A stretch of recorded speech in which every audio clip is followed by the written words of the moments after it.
Hello children, today we shall start our chapter 10 and chapter name is The Rise of Small Kingdoms in North India. उत्तर भारत में छोटे छोटे साम्राज्यों का उद्भव.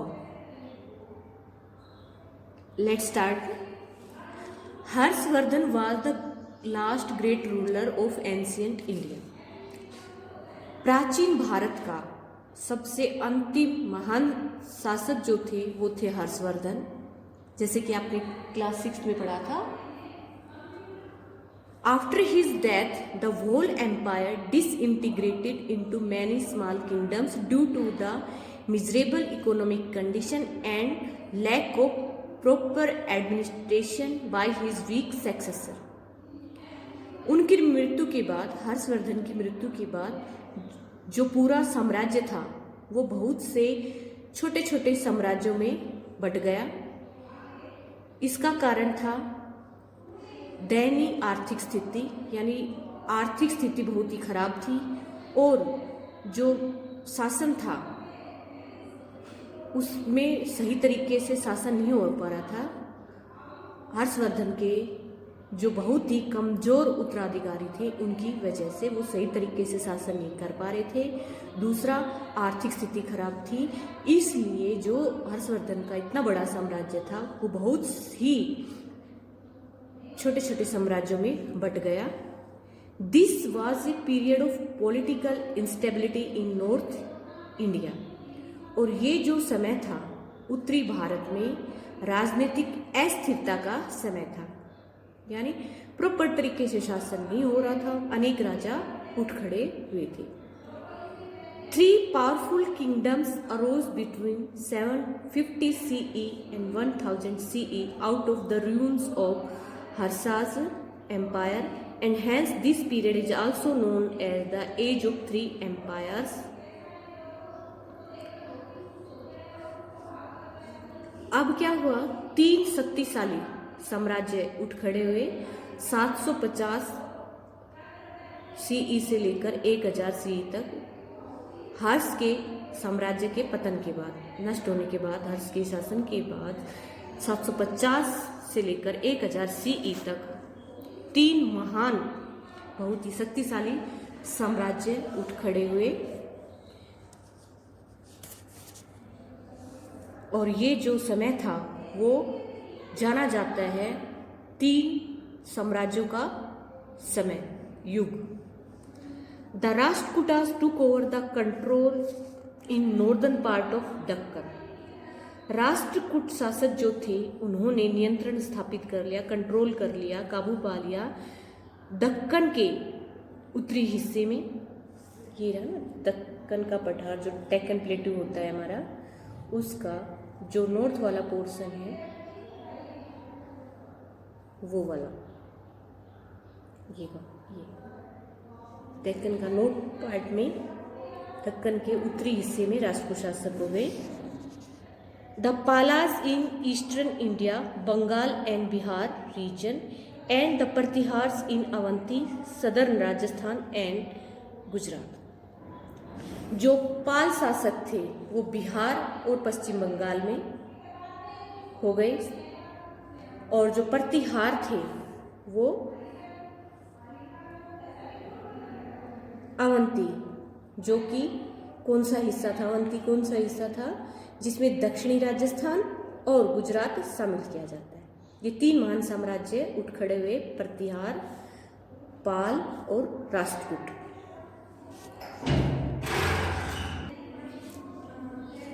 The 3 main kingdoms, though continuously engaged in wars, were successful in providing stable administration which helped in the progress of art and literature.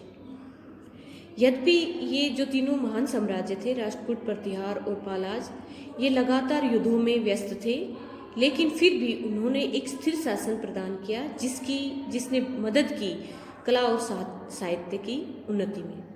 यानी ये तीनों जो साम्राज्य थे लगातार युद्ध करते रहते थे, लेकिन फिर भी इनका जो शासन था वो स्थिर था, पॉलिटिकल स्टेबिलिटी थी, और इसी की वजह से कला और साहित्य में बहुत ज़्यादा उन्नति हुई. Let us study them one by one. आओ अब इनमें की एक के बाद एक अध्ययन करते हैं। तो सबसे पहले दे रखा है राष्ट्रकूटाज, राष्ट्रकूट शासक। The Rashtrakutas established the most powerful empire in northern Deccan in 753 CE। Rashtrakuta जो शासक थे उन्होंने बहुत ही शक्तिशाली साम्राज्य स्थापित किया उत्तरी दक्कन में 753 CE में। ये राष्ट्रकूट, ये है उत्तरी दक्कन वाला हिस्सा। They became the masters of a large area of the present Gujarat, Madhya Pradesh, Bihar, Maharashtra and Karnataka. ये जो राष्ट्रकूट शासक थे ये मालिक बन गए बहुत ही बड़े हिस्से का, जिसमें आज का गुजरात, मध्य प्रदेश, बिहार, महाराष्ट्र और कर्नाटक शामिल है। यानी ये एक बहुत बड़े हिस्से के मालिक हो गए थे राष्ट्रकूट शासक। Their empire acted as a bridge between north and south India. और इनका जो साम्राज्य था एक पुल के रूप में काम करता था उत्तर और दक्षिण भारत के बीच में।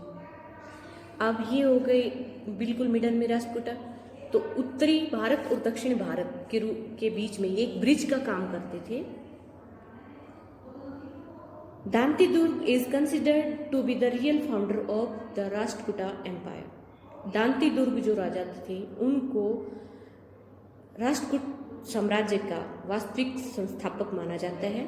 यानी दांती दुर्ग ने राष्ट्रकूट एम्पायर स्थापित किया था। Govind III and Amoghavarsha 1814 to 1880 CE were the well known Rashtrakuta king. Govind तृतीय और अमोघवर्ष जो हैं वो बहुत ही जाने माने राष्ट्रकूट राजा थे।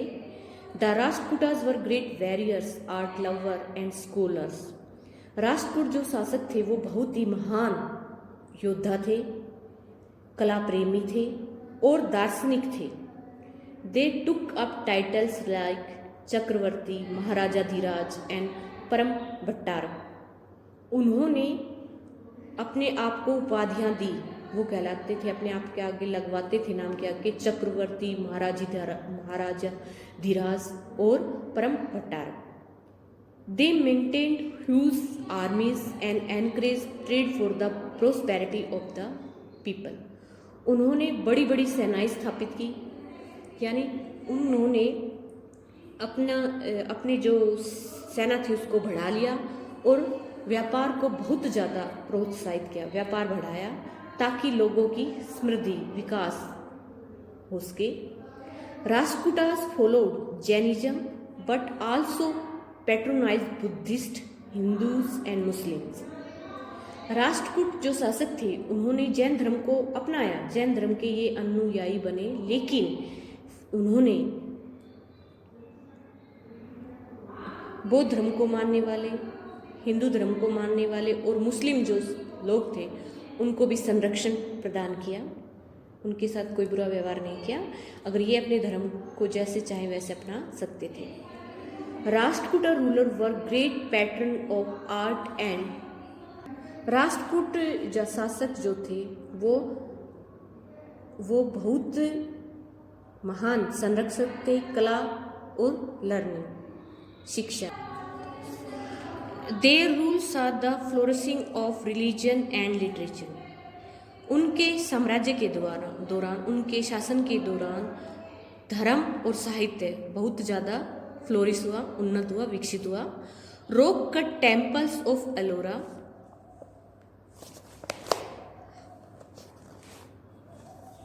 belonging to Hindu, Buddhist and Jain sects are a proof of the religious tolerance of Rashtrakutas. Rock cut जो टेम्पल है अलोरा के, हिंदुओं से संबंधित, बुद्धिस्ट और जैन जो पंथ है, ये एक बहुत ही अच्छा उदाहरण है धार्मिक सहिष्णुता का राष्ट्रकूट शासकों की। यानी इन्होंने हर धर्म को बढ़ावा दिया, किसी को कम नहीं करने की सोची। ये नहीं सोचा कि इस धर्म को बिल्कुल ही खत्म कर दिया जाए, ऐसा उन्होंने कभी नहीं सोचा। उन्होंने सभी धर्मों को ही बढ़ावा दिया। King Amoghavarsha himself was a great lover of Sanskrit. राजा अमोघवर्ष वो स्वयं भी एक महान प्रेमी थे संस्कृत भाषा के, यानी अमोघवर्ष राजा को संस्कृत बहुत अच्छी लगती थी। ही wrote Kavirajamarga one of the earliest works in Kannada poetry. Amoghavarsha राजा ने खुद एक किताब लिखी कवि राजमार्ग, जो कि कन्नड़ कविता की सबसे पहला काम था, यानी पहले कन्नड़ कविताओं में जो पहले लिखी गई थी वो थी कवि राजमार्ग। By the end of 10th century the Chalukya crossed the power of Rashtrakutas and took over the control of their kingdom. 10वीं सदी के अंत तक चालुक्य जो शासक थे उन्होंने राष्ट्रकूट जो शासक थे उनकी शक्तियों को क्रस्ट कर दिया, दबा दिया, यानी राष्ट्रकूट शासकों को हरा दिया और उनके साम्राज्य पर अपना नियंत्रण स्थापित कर लिया। तो चालुक्य जो शासक थे उन्होंने 10वीं शताब्दी में राष्ट्रकूट शासकों को कंट्रोल कर लिया और अपना शासन स्थापित किया चालुक्य शासकों ने। थैंक यू बेटा।